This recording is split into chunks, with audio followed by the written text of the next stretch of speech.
wanted to discuss in our previous class. Yeah, after discussing the 4 types of devotees, focus people who are favorable to Krishna consciousness. In the last class we discussed that Jnani is the highest of all. And then the next verse, Krishna starts explaining that even though Jnani is the highest, all the devotees, all the 4 classes people are magnanimous. So at least they come to the Lord for shelter. So we discussed, we mentioned the Nakama Sarvakama. And then even we discussed all the 4 kinds of people who can come. Even those 4 are very rare. So that's when we go to the next verse. The Bhakti is extremely rare. So in that theme we are going to discuss further.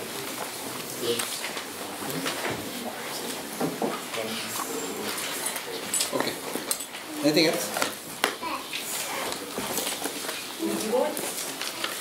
We discussed about the pure Bhakti also, Klesha.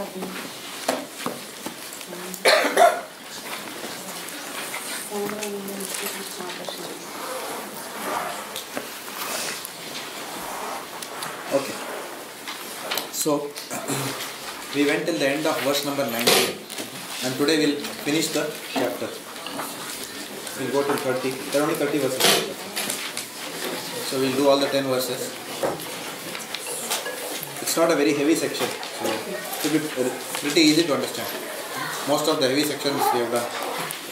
This part is not very heavy.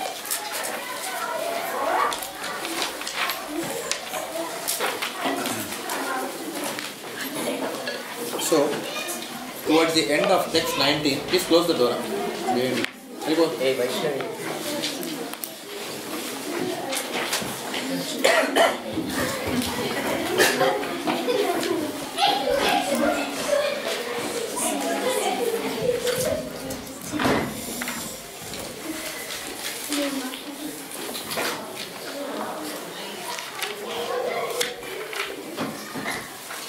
Okay, so towards the end of verse number 19, there was a question. Having discussed the 4 types of impious people, who are the 4 types of impious people? Dushkritina. 4 types of Dushkritina. Naradama,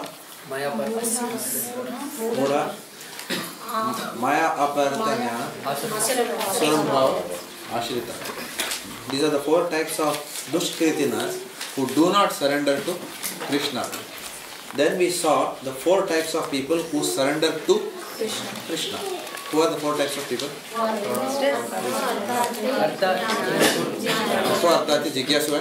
are the 4 types of people who surrender to Krishna. So now we are discussing who are those types of people who surrender but not to Krishna. 4 types of people who don't surrender to Krishna, 4 types of people who surrender to Krishna, and 4 types of people who surrender but not to Krishna. Which means they surrender to something else, not only demigod but or the impersonal teacher. That's what we are going to see today. So we'll go to text 20. Now I don't have a Bhagavad Gita, unfortunately I don't have my copy today. And I forgot to download. Otherwise in the temple if you can bring one, I don't want to disturb you. Huh? We can share. Are you sure? Yeah.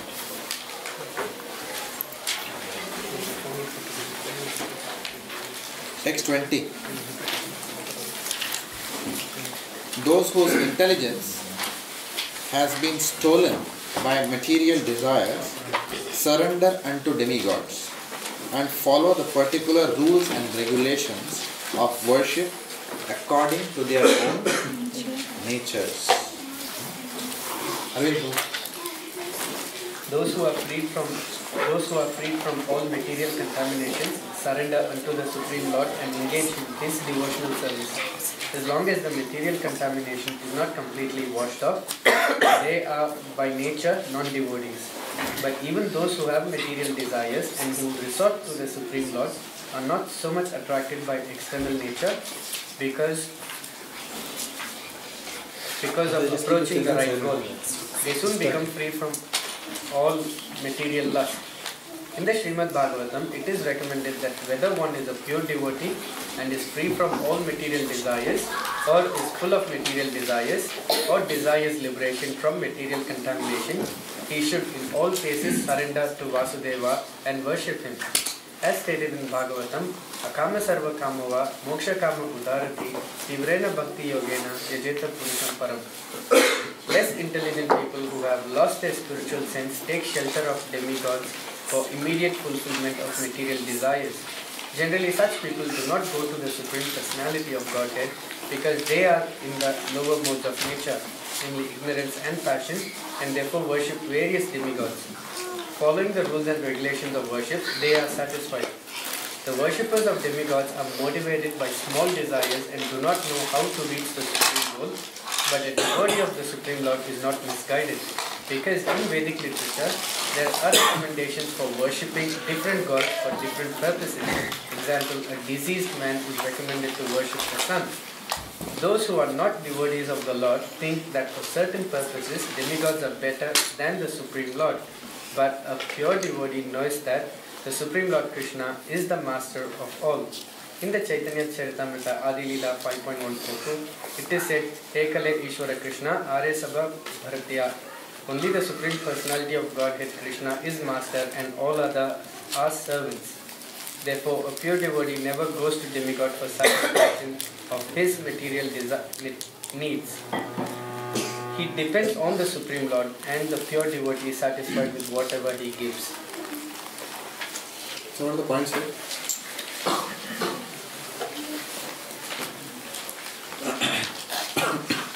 As long as the material contamination is not completely washed off, they are by nature non-devotees. How do we understand? Yeah.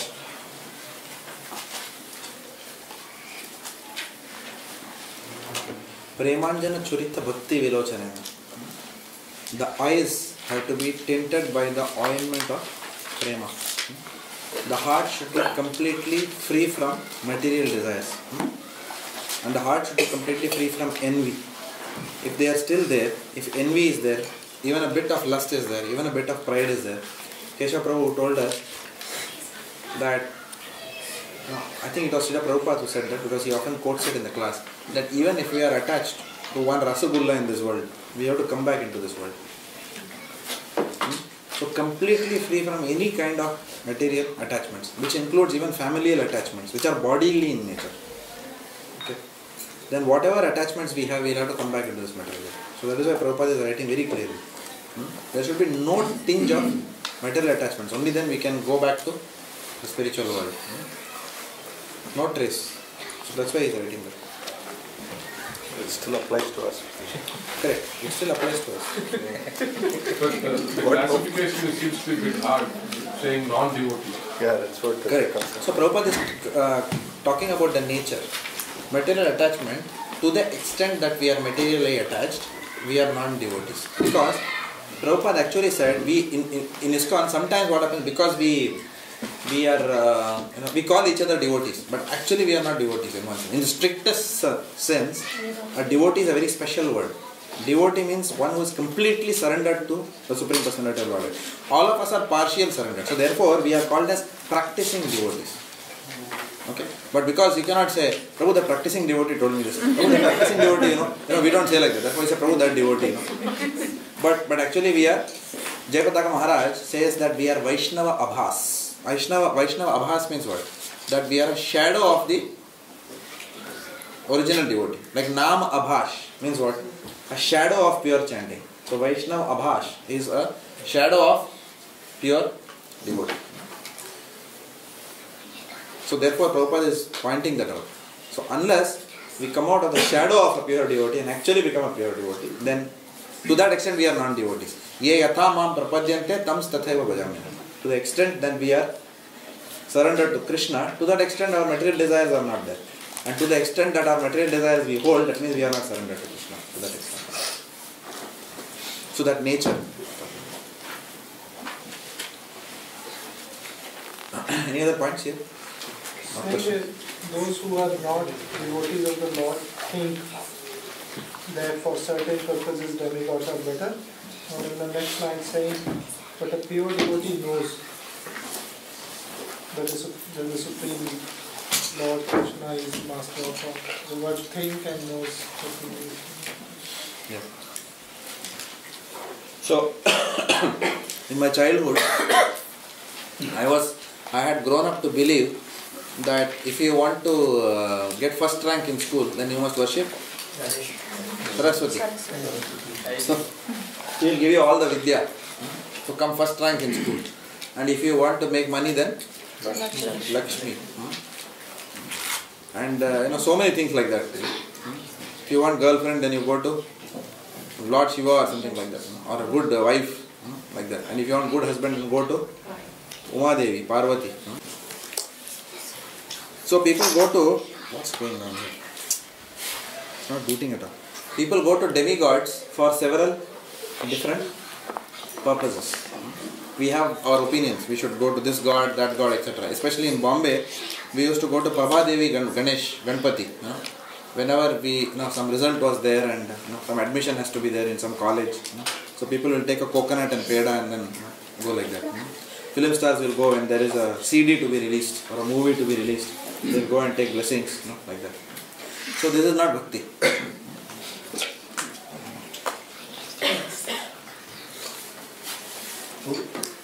Those who have material desires and who resort to the Supreme Lord are also not so much attracted by external nature. Sorry, can you repeat that? Those who have material desires and who resort to the Supreme Lord are not so much attracted by external nature. Correct. Now how that happens is, that is why Rakama Sarva Kama. So those who are attracted to material, those who have material desires. How many of us have material desires? So when we go to Krishna, then what is the conclusion there? Are not attracted by the external nature. Yeah, so much. Not so much attracted. The moment we go to Krishna, then what happens? That time itself, the attraction will go down slightly because we have gone to Krishna. But the Lord can fulfill that desire of us in such a way that we don't desire it anymore. Or the Lord need not fulfill the desire in such a way that we will not desire it anymore. Both are possible. He can fulfill and we will not desire anymore. Or He can slap us in such a way that we will not desire it anymore. Two ways are possible. Like that. But we will not desire that anymore. Whereas if we go to the demigods, Devi Devata, then what will happen? Based on our karma, they can give it to us. They can do some bank overdraft facilities there. They can preempt something. Some powers are there and they can give it to us. Just like the teller of the bank, you go, you give a token to him, which is like the prayer to the Devi Devata. He will check your bank account and he will remove it and then give the money to you. So you don't need to do obeisances, dandavat pranams to the teller, saying that, oh, he's such a benevolent person. Whoever goes to him, everyone gets money from him. You don't talk like that. He takes from your own karmic bank account and gives it to you. Now, when you go to Krishna, sometimes there are certain things which may be in your karmic bank account that you have to get a promotion. Now you are going to Krishna and saying, God, can I get that promotion? And you may not get that also. Because He knows it is there in your karmic bank account, but it is not good for you. Because if you get that, then the company will tell you, go to China. Okay? We are opening software technology park. Take higher responsibility. And then once you go there, then you will lose your devotional life. You may lose. Okay? I am not saying China, I am saying as an example. It can be anything. Even India for that example. When I say go to India, in India you will go and you will say, okay, come on, we are giving you a higher position in offshore. Then go and take it. You may take it and it may, you may end up in the place where your company is, there may not be no devotees there. So you will not have any devotee association. So then He will not give you the promotion. It's like that. So whatever it is, the Lord will protect what you have. What is that verse? Yoga kshemam vahamyaham. I will protect what you have. He will ensure that our devotional life is protected. So whatever the Lord does, finally is all mangalam, auspicious. It may not be good, it may not be bad, but it will be auspicious. You may say it was not good for my official career, but it is auspicious for your life. Right? What is good, not good from a material point of view, may be auspicious from a spiritual point of view. And like that. And what is bad also may be auspicious for us.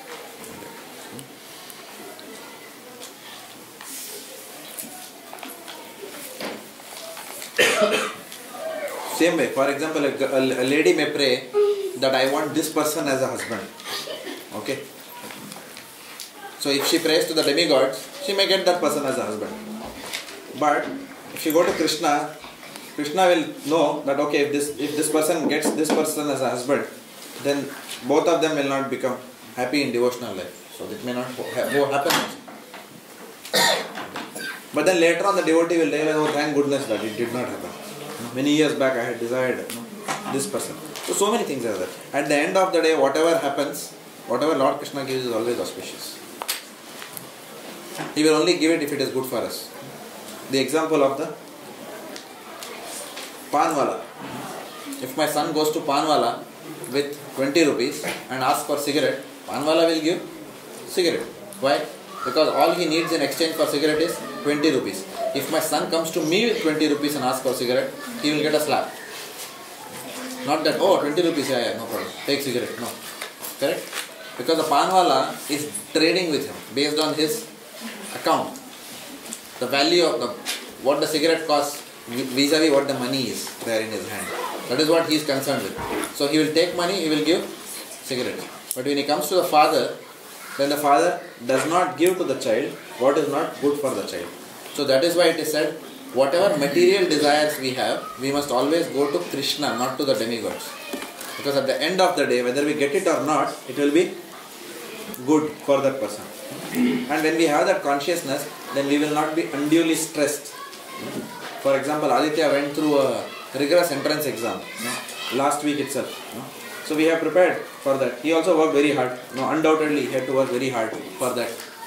Because it is such a competitive exam. But at the end of the day, one thing is sure, whether he gets it or does not get it,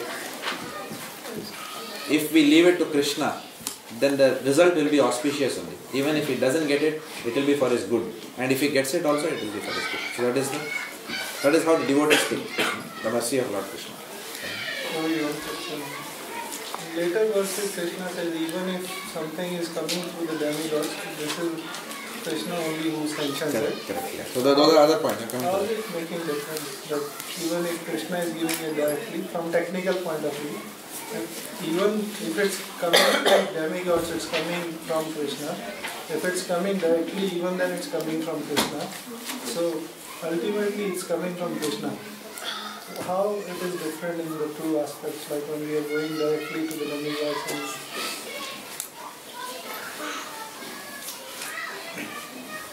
I have to give an example for that.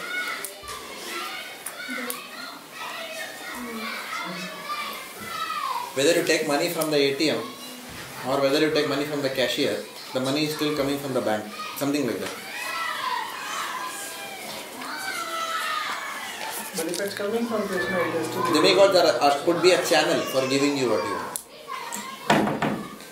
That part is clear, but the question is if it's coming from Krishna ultimately, it has to be good only, isn't it? Like somebody can ask this question. Good question. Yeah.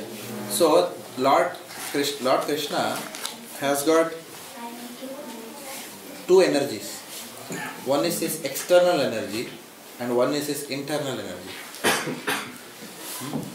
If we are taking shelter of his external energy, then whatever we get, we will get through his external energy. If we are taking shelter of his internal energy, what we get, we will get through his internal energy. The vastu or the object may be the same. The money, for example, if someone is praying that, Lord, I am struggling, I am not able to, I want to do a house program, but a house program will cost, because I have to invite new people, I have to feed them, etc. My salary is not enough. Suppose some devotee prays like that. I have a desire that if you give me a little bit more wealth, then I will be able to probably buy a bigger house. I will have a bigger kitchen with more equipment, so I can feed a lot of brahmanas and devotees or something like that. Okay. Now, then the money, same money will come, but the money will come through the internal energy of the Lord. Whereas a person who is not going to Krishna, he may simply desire that, I want a big house because, my friends have got a bigger house, so my prestige in society will go up. Like that. Then when you think in that way, then you are not dealing with Krishna's internal energy at all. You are dealing with this external energy called as Maya. So, Lord can give you the same money through the external energy. There is only one difference there. In the internal energy, there are no rules because he directly decides. In the external energy, he has himself made certain rules of karma. And if the algorithm, if the program logic moves, yes, give the money. Yes, no, don't give the money. All that is programmed. Okay, and that is on autopilot. It's a batch program which is running. It will just will go and give you the result. Correct or no? Whereas here it's not an automated program. Here he is personally dealing with the devotee. It's not coming to you directly. Just like when your company gives you a salary, your account department does not come and give you, thank you very much for your hard work for this month. Take this please. Thank you very much for your service. No. You will just go and see it in your account. That's all. Because your HR payroll system is talking to your accounts payables, and then it is talking to your bank, and then bank is sending a statement, and then you see it on your computer. It's a very impersonal dealing, right? That is an autopiloted process of karma. Whereas when you are a devotee, you are under the internal shelter of Krishna, personal shelter. Clear? So Lord Krishna fulfills his devotee's desire, but it takes longer. It takes longer. It may not happen as fast as if you go to the demigods. That is why most of the world doesn't worship Krishna. Why? Because everyone thinks that what they want is good for them. Everyone is convinced. Oh Krishna, if I could only marry that girl. Oh, you don't know. Krishna, you don't know anything. It's like that. Mind is thinking like that. The Lord is thinking, you fool. You're just attracted, infatuated, that's all. You don't know anything. After that, pachtaega. Many people, they just go, they go to Lord Shiva and Uma Devi and marry a girl simply because she is Miss whatever, Miss College or whatever. And then after that, what happens? Then they marry, but then the lady may she may have a pride over her beauty. So she will tell the husband, "Tu 4 hours sahi." So many people are after me in this world. So she will keep him under the thumb like that, and then the husband will say, "Yo, Amma, what is this I have done?" It can happen like that. It could happen like that. It may not necessarily. It could happen. The girl is a devotee, it doesn't matter. It mostly happens like this. It mostly happens. So where there is beauty, there is no peace of mind. If you want peace of mind, there may not be beauty. Who knows? But Lord Krishna can fulfill everything. If he wants to. If you think that it's required to keep you focused in life, in devotional service, then he can fulfill everything. Or in different ways he can focus. In different ways he can do it. He can remove the desire for beauty from your heart, and he can purify your bodily concept of life. Like that. That way also he can. Essentially, you will not be disturbed by that material disturbance. You may or may not get what you wanted, but whatever was your disturbance in not getting that object will go away now. It will no longer be your disturbance. Like that. So that way he can change it. Lord Krishna is an outcome oriented person. He will give you the outcome. What is the outcome you want out of every endeavor? Happiness. That is what he will give you. In whichever way he can do, he can change the situation. But at the end of the day, you will realize that it was for everything. Okay. So, but he may fulfill his devotee's desire. But it may take longer also. He may make you wait for a long time to fulfill that desire. But the beauty is, Lord Krishna, when you approach, he purifies the heart, which does not happen when you go to Devi Devata. When you go to demigods, they will not purify your heart. It's only Lord Krishna who will purify your heart. One question here. So if it is not in somebody's karma, then they do austerity. to get that. So then they pray to some demigods and they do some kinds of austerities, they get it. So if it is not in someone's karma, and if they pray for thousands of years to the demigods, nothing will come out. so that means, okay. Something may come out because, as I said, sometimes the teller of the bank is given an overdraft facility. If you have $100 in your account, he may give 120 rupees. You didn't have in your karma. Something, but he cannot give you 200 rupees. That only Krishna can give. The owner of the bank can give. Okay. Head of the bank.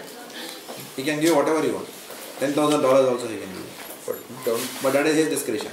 But don't the demigods control certain elements of material energy? So demigods themselves are in under the influence of karma.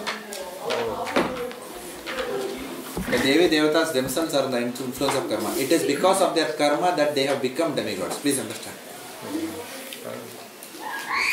Prabhupada said, any of us, if we lead a pious life, we can also become a demigod. Demigod is a post, it's not a person. In that post, many people can go and sit. There are millions and billions of universes. You know the story of Brahma? When Brahma went and told the gatekeepers, they stopped him. Where are you going? He said, I want to meet the Lord. Who are you? I am Brahma. So the gatekeeper said, wait there. And then they went inside and then they asked, which Brahma are you? So what do you mean, which Brahma? And when this Brahma goes inside, 4-headed Brahma, he sees so many Brahmas there. 8-headed, 10-headed, 100-headed, 1,000-headed Brahmas, like that. So therefore, Brahma is a position. A jiva who has executed perfect varnashrama dharma for I think 1,000 years or something can get the post of a Brahma. So, karma. So varnashrama dharma perfect execution is what? Good karma. If you have good karma, you will get. So those personalities who themselves are subject or subjugated by karma, how can they release us from the cycle of karma? Therefore, a devotee does not go to demigods. However, having said that, please understand, a devotee respects the demigods. We don't talk about demigods with disrespect. We should not do that. Why? Because demigods are also devotees of the Lord. By doing that, then also we are committing Vaishnava aparadha, an offense. In fact, most demigods are more purer than most devotees on earth. They have piety. Otherwise they wouldn't have been demigods. It's not that they don't have bhakti. They have a lot of bhakti. But they have karma mishra bhakti. They have bhakti mixed with desire for enjoyment. Therefore, they have been given the position of demigod. But they are all pious. Are there any instances where demigods directly point their followers to Krishna?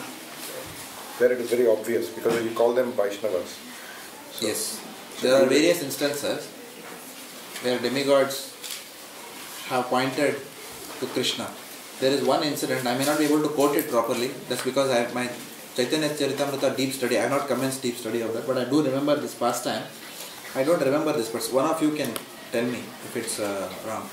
I don't know if it is Chandi Das or someone, I can't remember exactly, but one of these persons, he is a devotee of Ma Durga. So he goes to her, maybe I am wrong, I am quoting Chandi Das, I am not sure. I'll admit I don't know.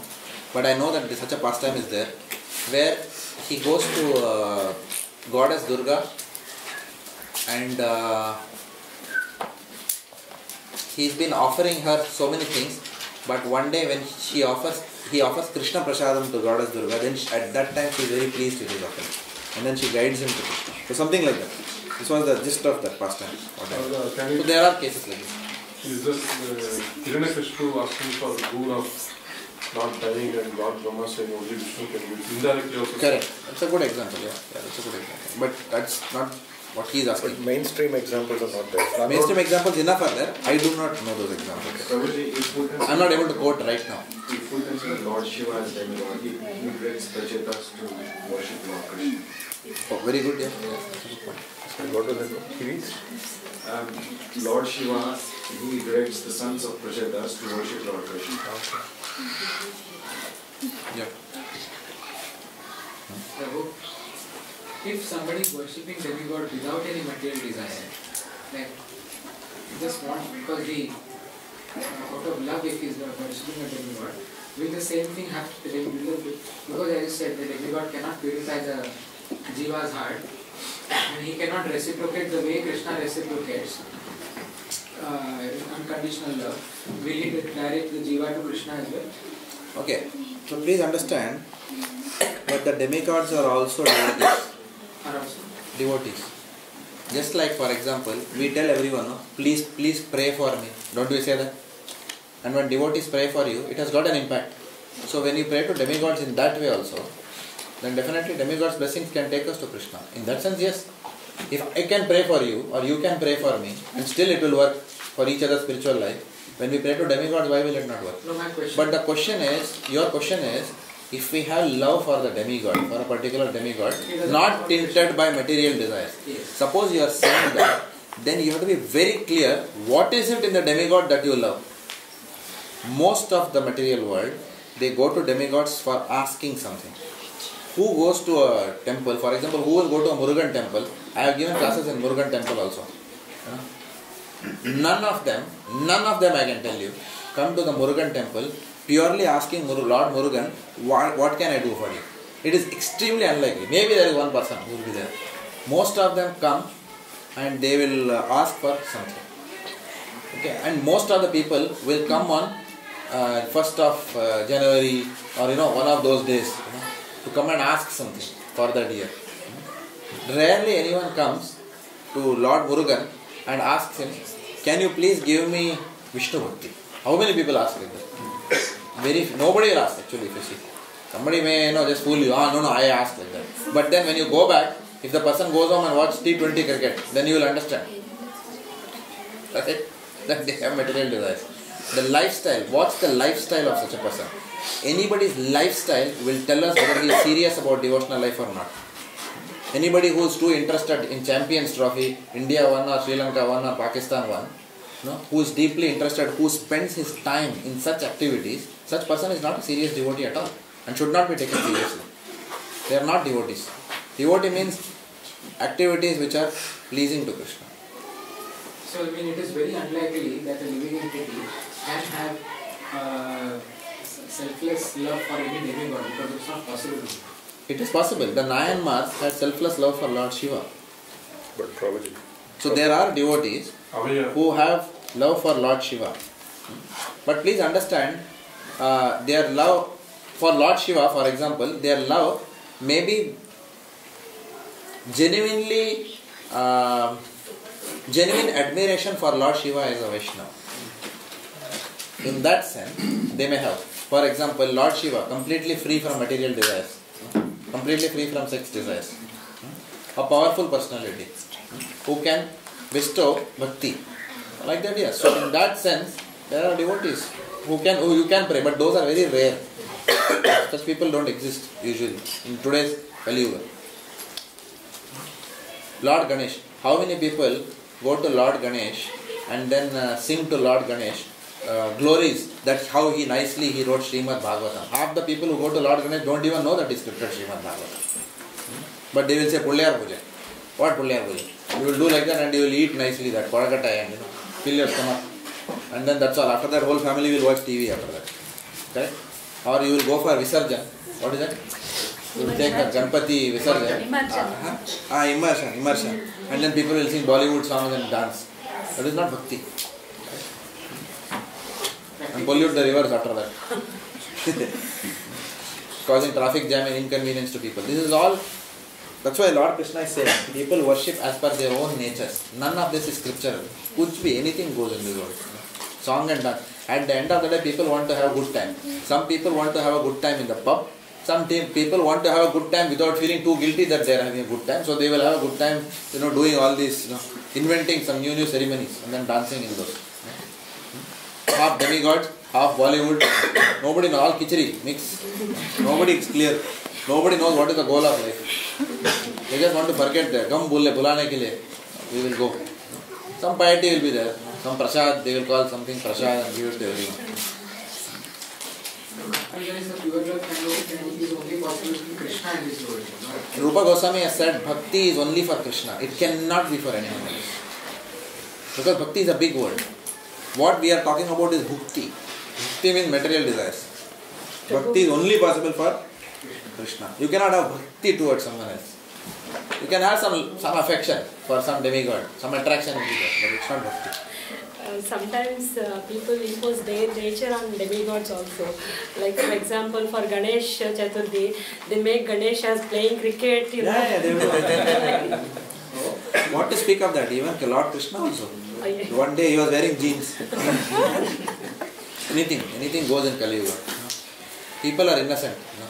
So कुछ भी बोलेगा public को क्या है? They say अच्छा है चलो jeans में. And then what will happen is if somebody will say अरे भगवान jeans पहना है.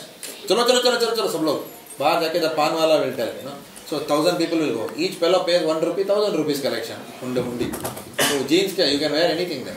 To the Lord, to create some excitement so that people come and put some donation. So many things. It has got nothing to do with bhakti. Bhakti means as per vidhi, as per shastras. Otherwise it is all whimsical. Anything can be done. So, Lord Krishna gives facility to materialists to worship the demigods and bind them.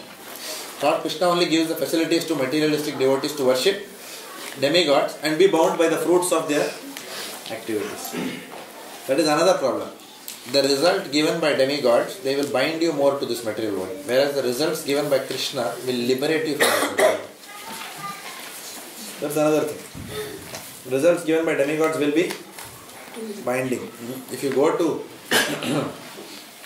the demigods and ask for that promotion, which may be out of the way, maybe 2 years after you are supposed to get, they can do some adjustment and give it to you this year.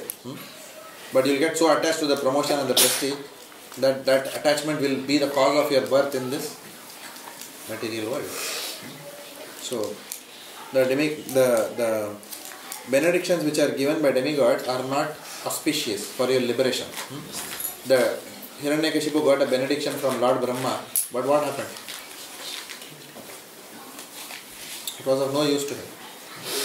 I cannot be killed inside nor outside, during day nor night, by any human being nor animal. But then all that benediction Brahma gave him, because whatever, and then actually it was possible because Brahma gave. But then the Lord can break all the rules and create something which is outside this material world. Half lion, half man. So he was neither killed by a man nor animal. It was a different species. Like that. Actually, he did keep Brahma's promise, didn't he? That's why he invented half lion, half. Yeah. He didn't want. He honored Brahma's word also. He honored Brahma's word. All benedictions of demigods come through Lord Krishna. We said because who empowers the demigods? Who empowers Lord Ganesh? Lord Narsimhadev. Lord Ganesh gets his power for Vigna, removing obstacles from the original Vigna Vinashak. Who is who? Lord Narsimhadev. He is empowered by Lord Narsimhadev. Narsimha Bhagavan empowers Lord Ganesh. Therefore, he is able to become Vigna Vinashak. So, is there a pastime on that you may know? Is there a pastime of how that happens? Yes, Brahma Samhita. Note down. Put all this in the car park. Don't hesitate. It might be interesting while preaching. It might be a good. Yeah, put it in the car. There's a verse Yat Pada Pallava Jugam Viridaya Kumbe Dvande Pramana Sumaya Saganadira. Brahma Samhita. What is the translation? Tell that otherwise. So, like Ganesh is always holding the feet of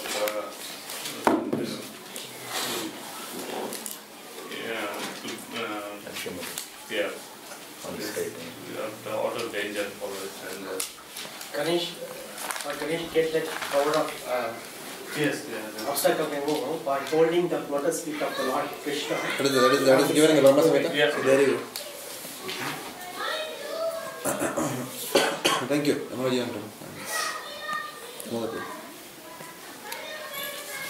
So only Lord Krishna is Swarat. Swarat means completely independent. All others are dependent on Lord Krishna to be able to do something for us. But Lord Krishna is independent. It is also mentioned that even the affinity to worship a particular demigod is also given by Krishna. So when Krishna sees that this person wants to, this person loves Lord Murugan, for example, then he will come inside your heart and direct you more towards Lord Murugan. So the affinity for worshipping a demigod also is given by Krishna. That is is in the next verse. This is the next verse. So, verse 20 and 21. We did both together. I am in everyone's heart as the super soul. As soon as desires to worship some demigod, as soon as one desires to worship some demigod, I make his faith steady so that he can devote himself to that particular deity. Just see this. Lord Krishna himself is telling him Bhagavad Gita. I am channelizing you even towards demigod if you don't want to directly come to it. Like that. Just to satisfy the jiva's free will, right, Prabhu? Pardon? Just to satisfy the jiva's free will. Correct. Just to satisfy the jiva's free will. Correct. Because the Supreme Father, can tell the child, come to me. But if the child doesn't want to come to me, it doesn't mean the father will kick him. The father will say, okay, if you don't want to come to me, if you want to go somewhere else, at least, I will facilitate you a little bit. But that is not the way to go.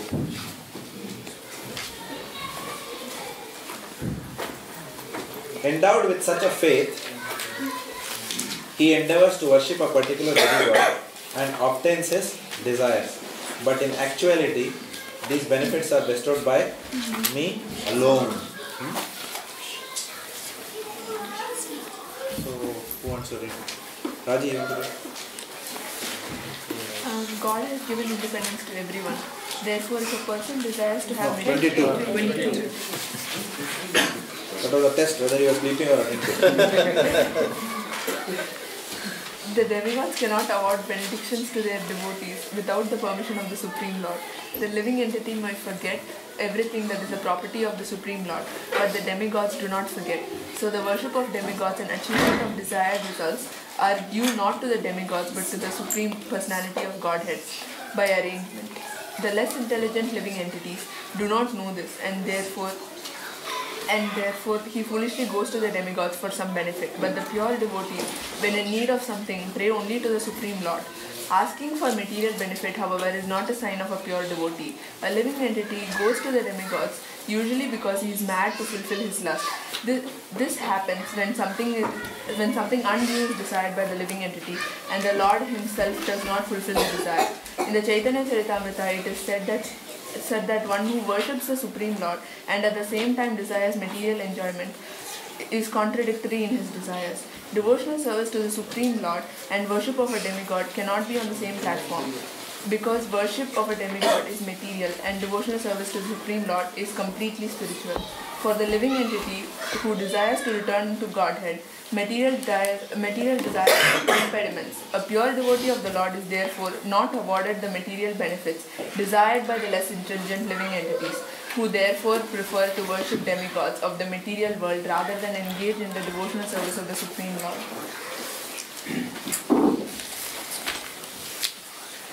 Here it is again stated clearly that worship of physical material and devotional services. Yeah. There can be no bhakti for living only for. So in the Chaitanya Charitamrita, the pastime of Kola Vecha Sridhar is given. When Kola Vecha Sridhar, everyone knows the pastime?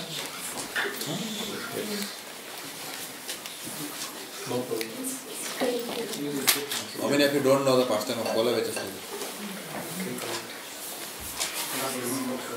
Okay. Kola Vecha Sridhar. Kola means what? Banana leaves. Vecha means what? Seller. He was a seller of banana leaves. Very poor. He used to wear always torn clothes. His clothes were more torn. There was less cloth in his clothes, like that. So torn his clothes were. And he used to sell banana leaves. But he was a pure devotee of Krishna. He was always poor. He used to sit under a tree and sell banana leaves. And Chaitanya Mahaprabhu, who is Krishna himself, used to go to him every day and tell, how much. He will tell some price. He says that you are a cheater. You are charging too much for these things. And Kola Vecha Sridhar actually used to charge the lowest money that anybody can possibly charge. He was like Tukaram business. And still Mahaprabhu used to tell him that this is too much you are charging, like that. And Mahaprabhu used to haggle and fight with him every day. And finally Kola Vecha said, okay, take whatever you want. Go. No, like that. And Mahaprabhu used to tease him every day.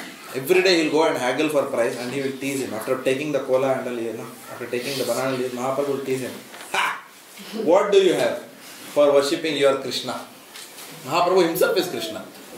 But Mahaprabhu is telling him, what did you get by worshipping Krishna? Look at your clothes. What do you have? One pot. That too, his pot had a hole in it. Only one iron pot he had with a hole. And one hut. Inside that hut there was nothing actually. So what has your Krishna given you after so many years of worship? Look at those people who are worshipping the demigods. Lord Shiva, Devi Upasana. Look at those people.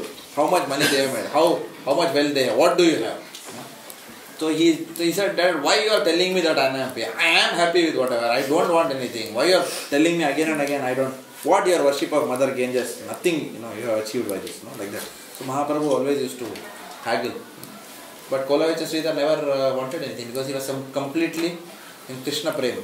He didn't feel that misery that he was poor. Externally we feel that they are suffering. But internally he was happier than anybody else in this world. Because he had the real Prem. Golokera Premadhan Harinam Sankirtan. He had the real wealth, which is love for Krishna. When love for Krishna is completely manifest in the heart, then there is no misery in this material world. There is nothing outside. There is no misery at all. The heart is completely satisfied. That is why it is said, Savai Pumsam Paro Dharmo Yato Bhaktir Adokshali Haituki Apratihata Eyatma Suprajati. The real religion is one which can enable us to develop love for unalloyed, unmotivated, uninterrupted love for the Supreme Personality of Godhead. Such love can completely satisfy the consciousness of someone.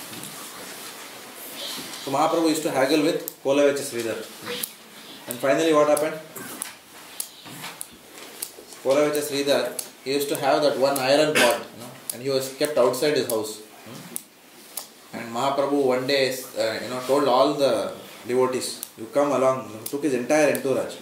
Everyone went, Bhaktivedanta everyone went there. All the devotees, Jagadana Pandit, everyone went. And they saw that Kolavaicha Sridhar was not there. Mahaprabhu under that pot with a hole was kept outside his house. There was some water in it. And the devotees drank from that water from that pot and they started getting ecstatic symptoms. Ashtasatvika bhava they got. Pure love of Godhead. So that was the power of the water inside that pot of Kolavaicha Sridhar, which otherwise will not even fetch 5 paise in the market. Because it had a hole in it like that. So Kolavaicha Sridhar, finally Mahaprabhu revealed himself to Kolavaicha Sridhar. And asked Kolavaicha Sridhar, ask me, I am very pleased with you. What you want, you ask me, I want to give you something. And Kolavaicha Sridhar, what he asked? He said, I don't want anything. But again Mahaprabhu asked, no, you have to take something from me for my pleasure. Very similar conversation what Narsimhadev had with Prahlad. You have to take something for my pleasure.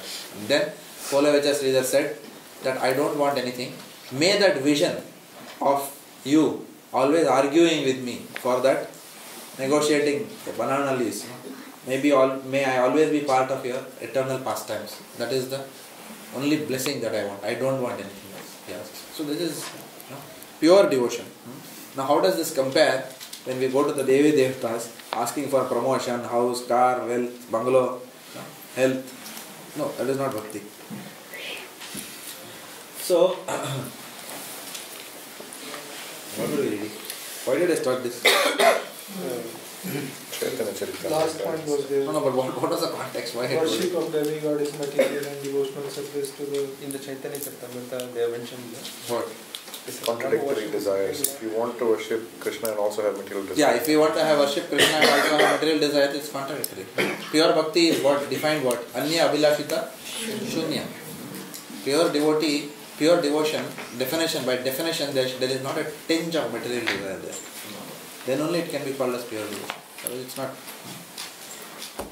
So, we discussed 22, right? Yeah. So, a living entity, here if you see, it is mentioned that the demigods never forget the Ishavashya principle. What is the Ishavashya principle? Everything belongs to Krishna. Everything belongs to Krishna. Ishavashyam idam sarvam yat kincha jagate anjana. Tena tyaktena bhunjita Ma Kridakasya Svidhanam. Which means what? Everything animate or inanimate in this material world is owned by the Supreme Lord. Right? And therefore we have to be we can only accept the quota which is given to us and be happy with that. We don't own anything. We didn't come into this world owning anything. Correct? Somebody will say, no, I don't accept this. I am a self-made man. Look, I have not taken a loan from any bank. I have worked very hard. I studied very hard in my life. Okay? I am a self-made man. In Tamil they say, with very proudly, they will say, which means, in front of no one, I am a self-made man. People say like that. But this is nonsense. Why this is nonsense? Who gave you the abilities to be a self-made man? What self-made? When you are using your abilities, that abilities came from somewhere. No? Did you create those abilities inside yourself to be a self-made man? No. So everything. So people don't understand. This is called as false ego. False ego makes people think that they are self-made. Nobody is self-made. Anyone, created us or what? We created ourselves? Self-made? No. From the time that we are in the womb of our mother till the time we go to the tomb, we don't have any control. Like that. There is no control. So there is no self-made man in this world. But people think like that, out of false ego. So, the jiva, the living entity, may forget the Isavashya principles. But here it is mentioned that the demigods do not forget the Isavashya principle. In this purport, Prabhupada is reminding. That's why we said they are devotees of a better quality. That's it. They don't at least forget the principle. They always know that it is Krishna who owns everything. And also Prabhupada writes, a pure devotee, when he needs something, he approaches Krishna, which is very good. When we have material desires, we approach Krishna, but we also have to understand that as many times as we go to Krishna, Lord Krishna with our material desires, we are not showing symptoms of pure love towards the Lord. It may be as simple as this. It may be saying that, oh Lord Krishna, if I don't get my permanent residency by so and so date, my company will has sent me on work permit here. Therefore, they will send me to that Hyderabad, where I have to work like a donkey. Somebody may pray like that. But here, my dear Lord, so much Bhakti Sastri course is going on, and this and that. But at the end of the day, yes, you have prayed. You may say that I prayed to protect my bhakti. But at the end of the day, bhakti is not dependent on any time, place and circumstance. Association is lost. So don't go to Hyderabad. That option is also there. Isn't it? That option is also there to go to not, option is also there to tell your boss, I will not come back. Okay. And still have the confidence that your boss does not decide your career, he decides your career. He is the maintainer, not the company. The source of our income is not the source of our maintenance. If we have that kind of, then we will not be miserable about anyone. We don't need to fear anyone then. But because we don't have that, at least I don't have that, therefore there is a little bit of subordination. Oh, okay, don't be angry, I will come next minute. No, like that. Or we request, I will stretch a little bit, I will develop the Australia market. Along with my job, I will do something extra, something then we will do to stay here. I am not saying, in fact, this is actually, if you see, it's not a bad prayer to the Lord. Saying that to protect my devotional service, please Lord, do something such that I get my citizenship or something like that. At least you are not doing that from a purely material desire. But all I am saying is, still your bhakti is conditional. You are praying for protection of your bhakti only. But you are putting a condition on your bhakti. So bhakti, pure bhakti is unconditional. That is the only point that we are driving. So, Prabhupada writes, pure devotee approaches Krishna when he wants something material in nature, but still that is not a sign of a pure devotee. And Prabhupada also writes, demigod worshippers suffer from lust to fulfill their own desires. Most of the demigod worshippers in this world are lusty. All they want is something they want for themselves. That's why they go. They will say, I will put coconut for you, tenga, whatever, I will do this, do that, whatever. Or some people also torture themselves like this by taking some, whatever, short time, whip. They will put like that. Some people will do some, they will pierce something and it will come out from here. But at the end of the day, after doing all that, what do they want? Something for themselves they want. I will do all these things, but I will ask you what I want. Or they will say, I want this, therefore na veil kutigare. Paila say they will tell. I want this, therefore I will pierce from here and come out from here. Like that. So something is there, some material. So it is not pure bhakti. If it's pure bhakti, you will consider this body actually as a temple of Vishnu and use it in the service of Lord. Like that. Krishna Bhakti and demigod worship cannot be on the same platform. One is completely spiritual and the other is completely material. Because demigods have been approached, such a person can never aspire for liberation. Because even if they give you rewards, what will happen? It will bind you to the material world. And if they don't give you rewards, you will lose faith in the demigods also. Then you will try some other demigod. You will say, this demigod did not work. Maybe I will do rhythm for that demigod. Like that. So 33 crore demigods are there. You have to experiment now. That lifetime, one lifetime is not enough. Even one demigod per hour is not enough. Lord Krishna, now what happens at this section, Lord Krishna is now comparing the destination of demigods, worshippers, with that of worshippers of his devotee. He compares the destination of demigod worshippers and destination of his devotee in the next verse. So one question in verse 21. At the beginning it's saying God has given independence to everyone. In the middle somewhere it's saying if the Supreme Lord as Super Soul does not give such facilities, then there is no meaning to independence. In the next paragraph it's saying, but the living entity and the demigods are subordinate to the will of the Supreme. So first paragraph it's all talking about independence. The second paragraph all of a sudden it's saying they're subordinate to the will of the Supreme. So what does it leave in the independence in that case? If the independence was there, then the subordination is also given. Partial independence. What is the line you are reading? In the second paragraph, beginning it's saying both the living entity and the demigods are subordinate to the will of the Supreme Lord. There is no doubt about that, right? But then the first paragraph is sort of contradicting the second one.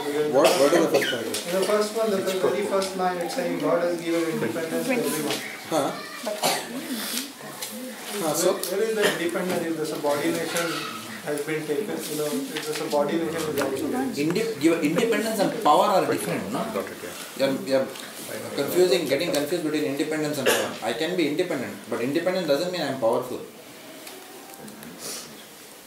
I have the independence to either go to office and work, or to go to office and not work, or not to go to office at all. But doesn't mean I have the power. Okay, the power the boss is having to decide what to do with me after that.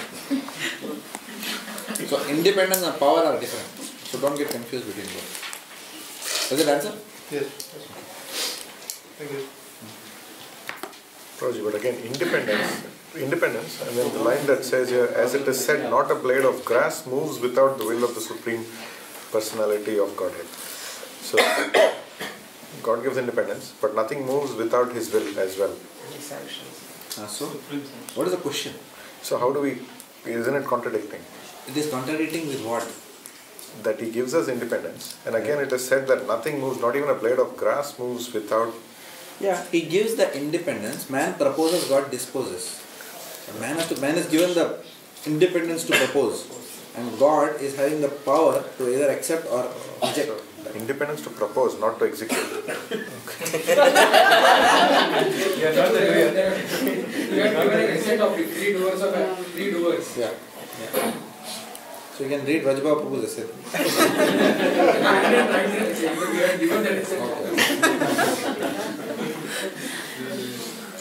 Okay. Where are you? 20? Men of small intelligence worship the demigods. Men of small intelligence worship the demigods and their fruits are limited and temporary. Those who worship the demigods go to the planets of the demigods, but my devotees ultimately reach my supreme planet. So Lord is clearly saying here that the destination of the demigod worshippers and the destination of devotees are different. Today in Mill Park, when Mataji was talking to me, and she was saying, your friend, she was asking me this question, and I was explaining to her that no, they are not same. Because someone probably has given her an impression that everything is, the same result will be there. But by following different religion, it will not be the same result. By following different religion, it will not be the same result. Why? Because different religions are established based on time, place and circumstance.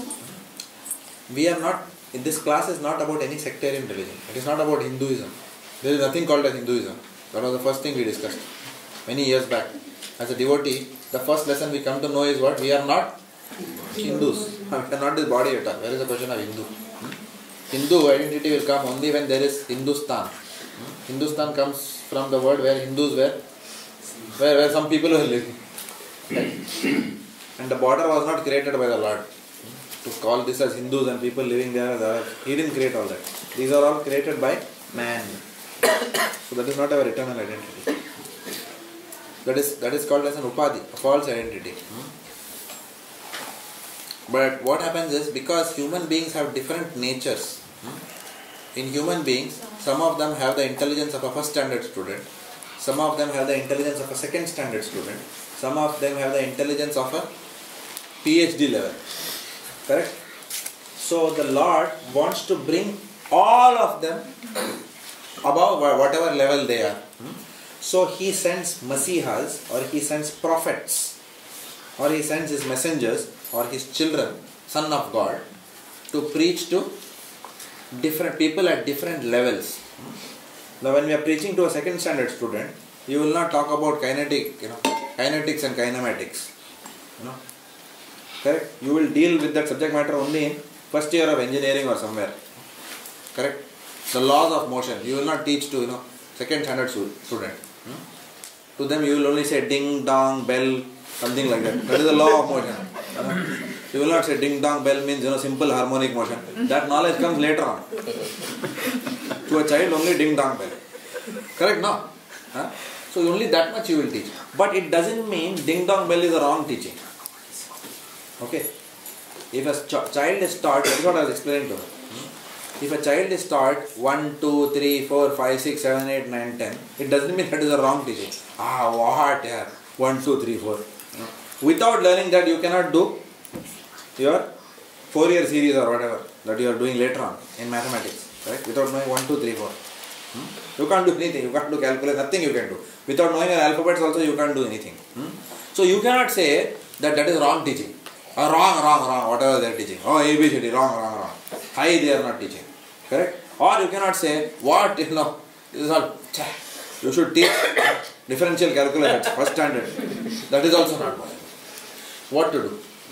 So therefore we have to understand that different religions have evolved in this world to bring people at different levels to the next stage. Some religion may say, don't have sex with your mother. You can have 5 wives. Okay? But it doesn't mean people who have 5 wives are most religious. They have perfected that religion. It doesn't mean like that. Or some religion will give you facility to do certain things. If, for example, in so-called whatever, Hinduism, whatever you call it as, there is a facility to eat meat by offering it to goddess Kali. Then you can cut there and you can eat meat. But doesn't mean that meat eating is a sign of bhakti. It is completely contradictory to the. If we cannot love the children of God, which is animals, how can we love Him? Somebody who is enjoying his tongue at the cost of someone's pain, then how do you think that is uttama bhakti? Pure devotion? Right? That is not possible. But for such people also, they have to be elevated. So some rules and regulations are given. Like that. So So every time the Lord says, whenever there is a decline of religion, He comes Himself or He sends one of His. So therefore what happened, I was explaining to this lady that Jesus, what did He say when He was crucified? There are many more things that I want to tell you, my dear Romans, but you are not ready for it. Which means what? There are many more things that He has not told. Correct or not? It's as simple as that. Right? But Lord Krishna is telling in Bhagavad Gita, Arjuna, there is nothing more to be said. Whatever I wanted to tell, there is nothing more than this. You have understood the absolute truth. So, see the completeness here. And this is not about Hinduism. This is called as Sanatana Dharma. Sanatana Dharma means eternal religion. The one religion which is common for entire human species, regardless of where you come from. But one beautiful thing is there in all these religions. What is that? All these religions are genuine and bona fide. Be it Christianity, be it Islam, all the religions are genuine because all of them eventually have one truth, which is we must love God. That is the truth. And we must align, subordinate to the will of God. That is called Sharanagati or surrender. That is the commonality. But different religions have been evolved to lift people at different stages like that. So that we have to have that understanding. Yeah. Prabhu, when Prabhupada went to the US and established ISKCON, he introduced it in fully unadulterated format, right? So he didn't make any distinction of the time, circumstance, or how do we understand that, compared to when we say the other religions are also bona fide and genuine, and they are given for different types of people. So, what is the question? If Prabhupada has taken it as unadulterated and introduced it fully in the Western world, so why couldn't have that happened even in the earlier times when we are saying? Krishna, that question. See, actually it is not like that. I was joking, but it's not actually like that. It's not that Messiah did not come. Therefore, Prabhupada Ramanujacharya was there, Madhvacharya was there. So many people have come. Adi Shankara came. So many saintly personalities have come. There was even in Christianity, who is that? Thomas? Saint Francis. Yes. Saint Francis was there. Prabhupada acknowledged these personalities. They came to give pure bhakti. Yeah, there are people who have come. Not that it was only Prabhupada went with the message. So many people have come with the message of pure love of God. And they gave the message as it is also. Moses was the one who gave the commandments, no? Yes. Thou shalt not kill. So those commandments are also given. So just on that, you know how you said, Lord Jesus said that there are many more things to say. In Bhagavatam class, Jnana Samudra Prabhu was mentioning this, that in Bible, Matthew or something has said that the future followers of God will be the ones who have marquees on their forehead. It is there in the Bible itself. But the Bible is now changed. Why? Because today's most of the scriptures are tampered with by people who feel their power will become diminished if given as it is.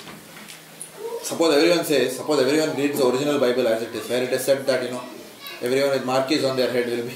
So that means people who don't have marquees, people will not go to them. No, as simple as that. So therefore that will be removed. That's why when I told your friend that she must verify whether she is reading the original Bible or not. Otherwise, that can be a problem. She will get a suboptimal understanding of the situation. So, Prabhuji, even though all these religions, they are bona fide religions, but in the end, they are not complete in the sense everyone has to follow the four bona fide sampradayas, then only they will get Krishna Bhakti. So, people who are following Christianity, throughout their life, if they follow that, so then that means them, even though they love Jesus, they have to take birth into one of the four sampradayas. No, not necessarily. If they are truly following Christianity, if they want to, if they have a genuine quest for the absolute truth, then they will be guided to Krishna consciousness in this very lifetime. Unless that. His Holiness Radhanath Swami is an example of that, living example of that. He had a genuine desire for knowing the absolute truth. So he went through so many religious systems and finally he was thrown out from the train in Mathura station. So you can land. But we don't see that happening quite often with so many. We have to have a genuine seeker for that. Many people don't seek the genuine thing. And many people don't have the problem is that many people don't have a genuine spiritual master. See, many of the people who are taking these roles today, even in other religions, they are not genuine spiritual masters. The spiritual master has to be very genuine. Vacho vegam, manasa krodha vegam, jiva vegam, mudara upashta vegam. Control over the mouth, genitals, everywhere control must be there. Otherwise no spiritual master. All bogus stuff done. Most of them get into scandals and all nowadays. So genuine guru will only come if your quest for Krishna is genuine. Lobhi guru, lalchi chela, dono ka narak mein thela gaya. So therefore whoever is not seeking, if you are seeking a spurious product, you will get a spurious guru only. So genuine is pure. So it has to be very clear. I remember in Toronto, when Bhaktivedanta Bhagavad Swami was there, one of my friends, he was a very nice devotee. He's a very nice devotee. He's doing excellent work in Toronto. He's a big preacher there now. But both of us started new in doing Bhakti programs like that. So his father had come. And his father was arguing with Bhagavad. But no, this, that. He never wanted to learn. Halfway during the class question, he raised his hand and he was blasting Bhagavad Maharaj with his opinions. I saw also 2 years back, I went to Sydney to attend Bhakticharu Maharaj's retreat. So the father of one of the devotees, he was just going on arguing with Bhakticharu Swami Maharaj. It was very clear that he doesn't have questions, he has opinions. When he wants to tell that his opinion is right. No, you can't. No, you can only awaken a person who is genuinely asleep. No? Someone who is pretending to be asleep, you cannot awaken him. Because he has decided, he will not be affected by whatever you are telling. So, you can't do anything about it. So, there we go. So the destination is different. The destination, people who are affiliated to the demigods, they will attain the planet of the demigods. Your question was, if someone genuinely loves a particular demigod, they will attain the planet of the demigod. And then the demigods are assistants in Lord Krishna's pastimes. So that way then they will be guided in that sense. Now the commonality is what? Between the devotee as well as the non-devotee. Both have material desire. That is a commonality. But the difference is both destination is different. Like that. So it is mentioned that the Brahmas are the head, the Kshatriyas are the arms, the Vaishyas are the waist, and the Shudras are the legs of the Lord. So they are all parts and parcels, including the Jiva. They are all parts and parcels of the Lord. So, but the argument is, ultimately everything is a part of the body only. Somebody may argue like that. But then the counter argument to that is what? Even though everything is part of the body, you can put your food only in your mouth. You cannot say, after all, everything is part of the body only. Put food in the eyes, put food in the ears, make a hole in the hand and put the food inside. After all, everything is part of the body, isn't it? So why put it in the mouth only? No, only a fool will argue like that. So, it doesn't mean that all Devi Devatas, they are all Amsha of Bhagavan only. So therefore, worship anyone. Sab udhar ek hi baat hai. People argue like that. So this is not, Prabhupada is smashing that here in the purport. That is not correct logic. Rather, just as water is poured in the root of a tree, and then the nourishment goes to all the leaves and the twigs. Similarly, if we worship Krishna, then automatically everyone is happy. Like that. The results which are offered by the demigods, we discussed that they are binding, but they are also limited in nature. They are also limited and perishable. Hiranyakapu's benediction perished. How soon did it perish? I think 6 months or something. Some hundreds of years of tapasya to get that power, and the moment he did Vaishnava Aparad, Immediately he was finished by Lord Narasimha. So imagine, you prayed for thousands of years to get something and within few months you are finished. So the demigods, the benefits, benedictions which the demigods give you are perishable. Therefore it is called as Alpa Medasa. Very short-lived. Whereas the mercy of Supreme Personality of Godhead on the devotee is unlimited and eternal. Does that make sense? Srila Prabhupada explains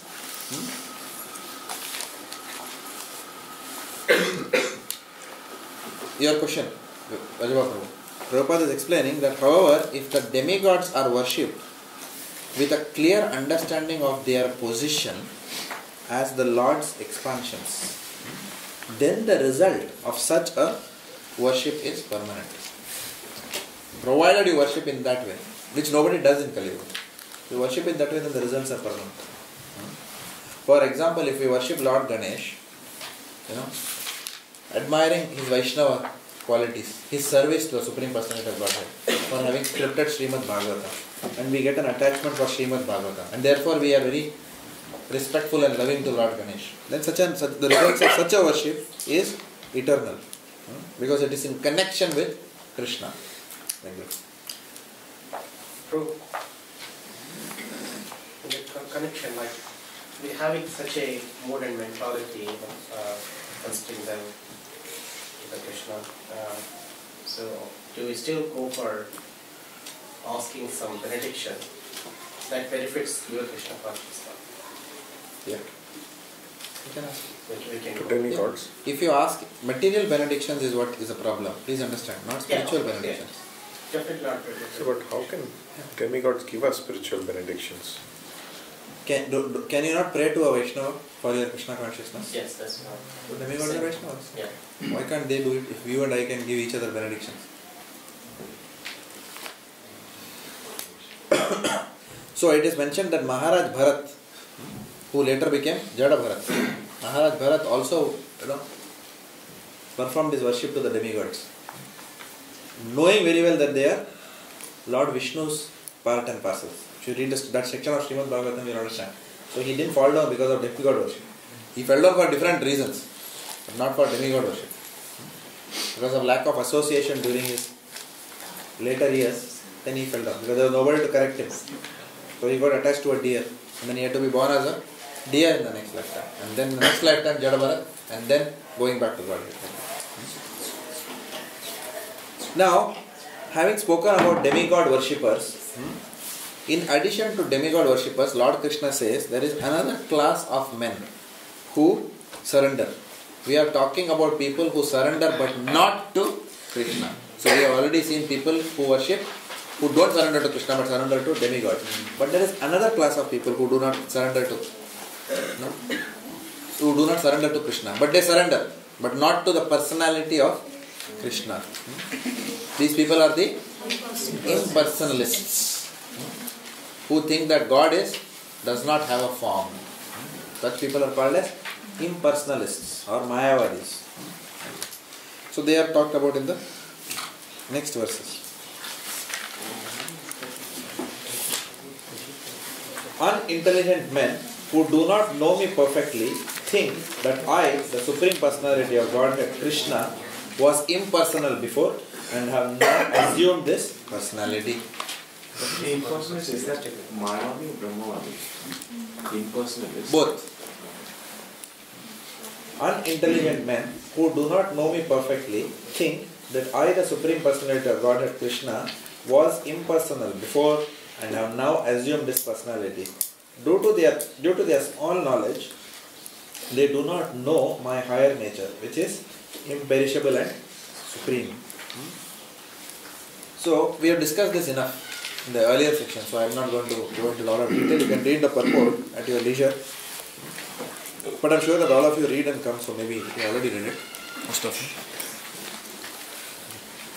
So one question, Huh? if these impersonalists are also Brahmavadi, then in the Bhakti study group session one question came up, because if they are also Brahmavadi, then why would Krishna call them unintelligent?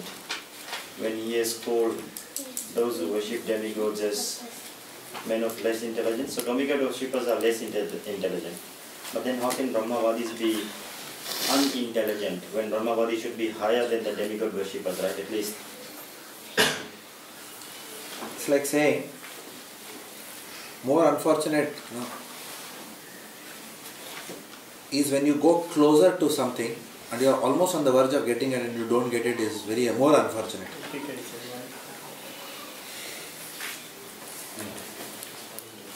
Then those people both are unintelligent. One is unintelligent because he is not going anywhere in his life, which is the Mayavadi. The Brahmavadi is also unintelligent because having gone so close, then you are not going that extra mile of removing the Hiranyamayana Pattarana and realizing the personality of God. So wanting to remain in Brahman. And then falling down, and then down from there. Brahmavadi is a bona fide path, right?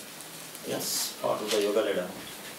So then we are saying that someone who is genuinely on the Yoga ladder and who has come past the Sakama Karma, and even then he's still unintelligent. That person is unintelligent. Well, doesn't gel. But no, because coming to Brahmavadi is not a small thing, right? He has passed. Correct. So then go on there, we call See, him if you study in IIT, and if you get a President's Gold Medal in IIT, what do normally, and I'm talking, please material I'm talking, not spiritual, what will you do next? You will apply to University of Berkeley, correct? UC Berkeley you will apply to, or you will apply to MIT, and you will go. Will you go and work in LIC office in India? Correct? So in that sense, is that person not unintelligent? When you have reached so much and you are just going to go into the next milestone, then you are just, or you will just stay there itself. After doing that, you take the gold medal and you stay there itself. Material example I am giving. Of course, one devotee has done that, but he has done it purely for spiritual purposes. It's a different thing.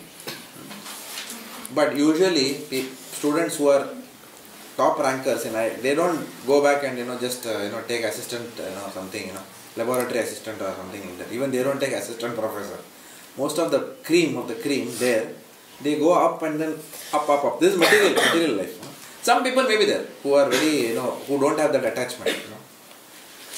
But I am just equating that. You have come so close to the Brahman. Now you have to just understand the personal feature of the Lord, for which you will have to meditate, understand the form aspect, and then go back to Bhagavad. But the Brahmavadis, they don't know that there is anything beyond Brahman itself. No, Brahmavadis no. But the Brahman is so attractive to them. That is why they are unintelligent. Mayavadis are unintelligent because Mayavadis do not take the message of Srimad Bhagavatam as it is. They don't have access to Srimad Bhagavatam. So they don't want to. They are envious of the personality of God. Brahmavadis are satisfied with the Brahman realization. And Mayavadis are envious of the personality of God. So both are unintelligent in that sense. One is envious, therefore never waking up anywhere and rotting. The other one has almost reached there, but quite not there. Both are unintelligent in that sense. Aren't Brahmavadis thinking that Brahman is a supreme? Yeah, Brahmavadis think that Brahman is Sammabhona, all and all. But that means they're not thinking that they're not just satisfied with that, but they're satisfied with the supreme, what they think is supreme. See, Brahmavadis, if you see,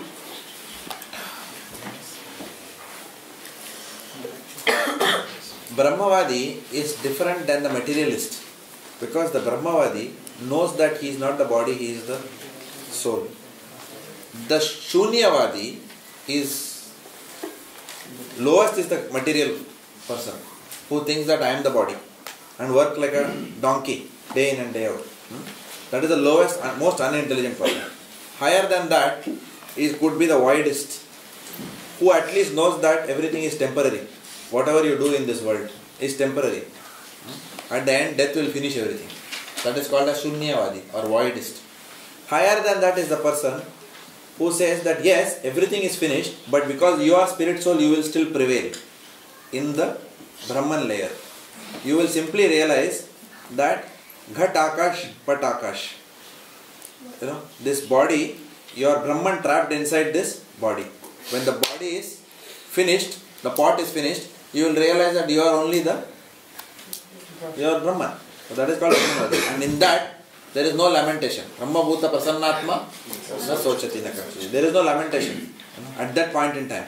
But Prabhupada said that person cannot remain Brahman forever because the nature of the soul is to act. So what will happen after remaining in Brahman for some time? Then the soul will desire to, the nature of the soul is what? Yes. To serve. The soul wants to serve. That is the nature. That is why in the earlier verse, Prabhupada writes the purport. Ekali ir Ishvara Krishna ara sabha dhritya. Only one Krishna is Ishwar. All others are servants. Dhritya means what? Servants. So the Brahmavadi knows he has a tendency to serve, he has a proclivity to serve, but right now he is just going after peace of Brahman. Brahman offers you peace of mind, because at least you are not temporarily out of the cycle of birth, disease, old age and death. So there is peace, there is knowledge, everything is there. So in fact the Sat feature is completely realized in Brahman. Now they have to realize the Chit and the Anand of Bhakti. So if after that the Brahmavadi falls down into this material world, again gets contaminated, then what is the point? You almost reach that stage and again you have come down from there. That is why I am telling you. Prabhuji, in this ladder that you were mentioning, where does Mayavadi fit in? Who is better? Mayavadi does not fit in any ladder. He is below the ladder. So, below materialist, is it? Mayavadi. Yeah, Mayavadi is below the ladder. There is no ladder for Mayavadi. Mayavadi's ladder starts, I think, downwards. After that, not upwards. You can go down. That's why, bro. It said Mayavadi Bhashya Sunile Haya Sarvanash. There is no ladder for Mayavadi. There is steps leading down to the lower planets. That is misunderstanding, whatever that is. So, some understanding, what they have is a misunderstanding. They are envious of the personality of Godhead. Because, see, the Brahmavadi is attracted to impersonal feature. No doubt about that. But the Mayavadi says, that's what Prabhupada is saying, that the Krishna is a product of the material energy. Brahman, when it comes in contact with the material energy, manifests as different personalities. Some people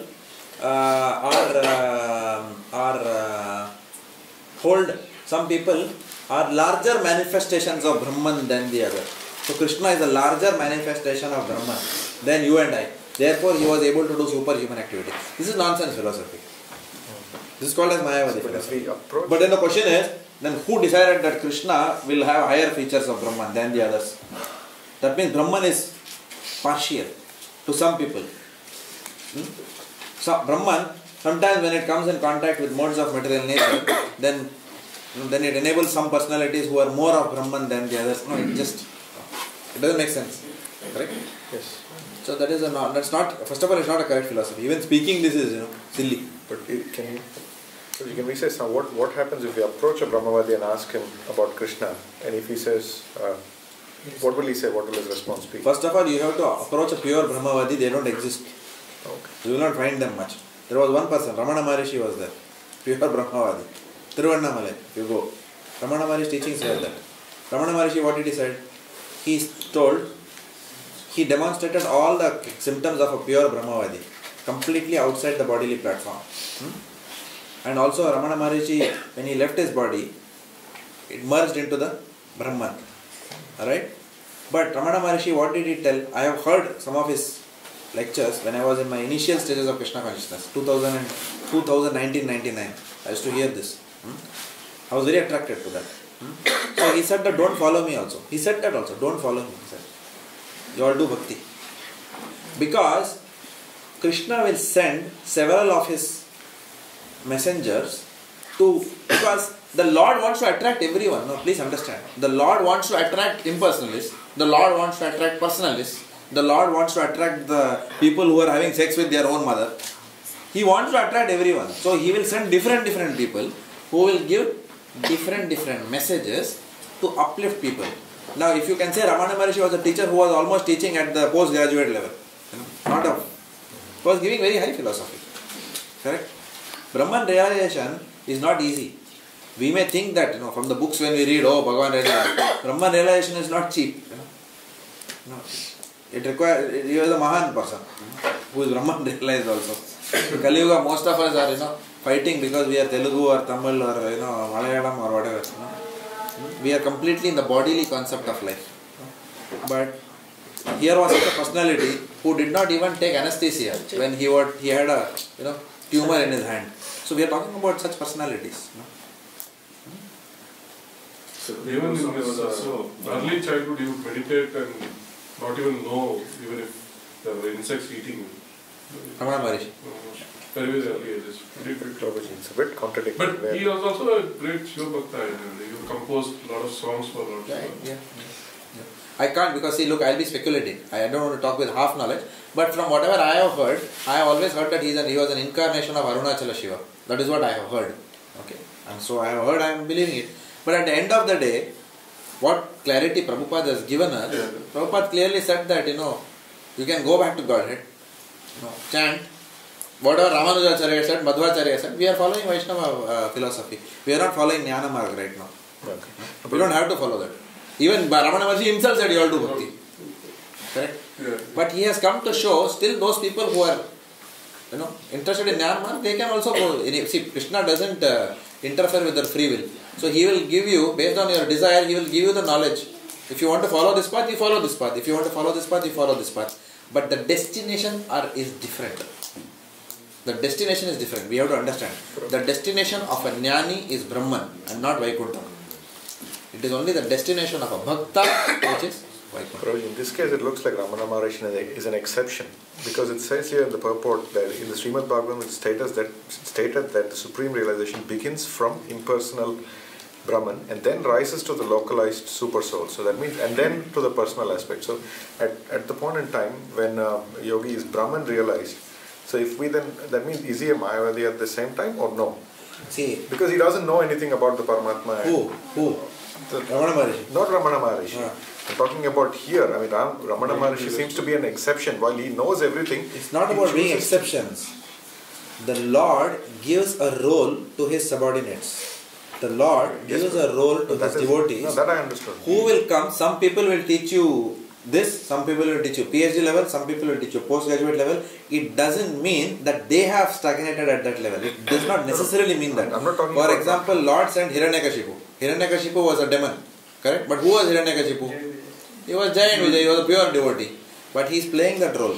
So we don't know who is his partial, etc. That's why. I'm not talking about. I know you're not talking about it. I am talking about it. My question is, if a person is Brahman realized, what opinion would he hold about Krishna, or he is not concerned about it? Is that what it is, or, for example, if he is in the first stage of realization, would he be a Mayavadi, or he cannot be classified as a Mayavadi? Brahma, it's called as a Brahmavadi. So, but then what if we present concept of Krishna as a person to him, or that information? He doesn't know Krishna because he is completely enamored by the impersonal aspect of the Lord. Therefore, such a soul will be there in Brahman layer, but a soul cannot be in Brahman layer for long. I got my answer, Prabhuji. I was confused. Brahman is still spiritual, while the modes of material nature are... No, there are no modes of material nature in Brahman. No, I know. That's what. I mean, so Mayavadi is still at a lower level. Mayavadi is at a lower level. Mayavadi is not going anywhere. Mayavadi, Bhashya, Sunile, Haya, Sarvanash. No, I got my answer. For example, would be Sukadeva Goswami. He was a Brahmavadi before. Yeah, Sukadeva Goswami also. But actually, Sukadeva Goswami was not a Brahmavadi also. See, please understand. Sukadeva Goswami was a Brahmavadi before, was a pastime he did. But Sukadeva Goswami is the parrot of Radharani. How he can be a Brahmavadi? Yes. Correct? No, that is why I am saying, when we are speaking about Mahans, we have to be very careful. Otherwise we will make a... We don't know who they are. They may be playing some role here to attract certain segments of people who have penchant to attain some aspect of the absolute truth, or to attain the aspect of absolute truth in a particular manner. So the Lord keeps sending his, okay, you want to be motivated in this way, okay, I will bring you in like this. You want to motivate, I will send one fellow to motivate you also. So he is sending his people like that. Shankaracharya is Shankaracharya. Lord sent Shankaracharya, why? Because Buddhism, they concluded that Vedas don't exist. But who was Buddha? Buddha also was incarnation of Vishnu only. Who is saying Vedas are not there? And the Lord here in Bhagavad Gita says, Vedaischa sarvayam aham eva Vedya. Now how do we reconcile these contradictions? There are no contradictions. It simply means that the Lord is coming, yada yada hi dharma, based on time, place, circumstance. He comes and gives a message to lift the people at that point in time from some stage to some stage. That's all. So Lord Buddha came because people were doing animal slaughter. When they were asked why, they said, Tumhara Veda bolta hai, you can kill animals. Yes, Veda also says, if you want to eat a goat, then you chop the head and worship God Kali. But the same Vedas also talks about dharma, artha, kama, moksha, beyond that also. It talks about what is required for liberation. Correct, no? And then the Vedanta Sar is Srimad Bhagavatam, which talks about pure bhakti, uttama bhakti. Right? So everything it is contained. And the same Vedas deals about Ayurveda also, how to take care of your body. Correct? But that is not the Ayurveda is not the highest thing in Vedas. Correct? It talks about Artha Shastra also. Correct? How to do business. But the doing business is not the perfection of life. Correct? It's only a means of sustaining livelihood. Correct? But that's not the goal of life. Because whatever successful businessman, ultimately you will die. Correct? So, for all segments of people, different messages will appeal to different classes. And different masihas come based on time, place, circumstance to lift people from one stage to another and to bring about revolution in society. Like that. So Shankaracharya came to re-establish the Vedas. Madhvacharya came after that. Ramanujacharya came after that too. Because people were scholarly, not devotional. Shankaracharya himself said, these rules of grammar will not save you. Correct? Samprapte sannihite kale nahi rakshiti dursankara. So this will not save you. Then Madhvacharya came and Ramanujacharya came and showed the path of bhakti, devotion. And while Shankaracharya talked about Advaitam, they talked about Dvaitam, that you cannot become God. Whereas Shankaracharya talked about the qualitative oneness of the soul and Bhagavan. Qualitative oneness. He focused on that aspect. Right? Whereas Madhvacharya showed the quantitative difference between the soul and the same philosophy was given different ways by other acharyas, including Chaitanya Mahaprabhu. He gave Achintya Veda. Same message, nothing different. Like, I'll give you a mundane example. All are correct, okay? If you see a glass, I was hearing one, I was just listening to this Narendra Modi.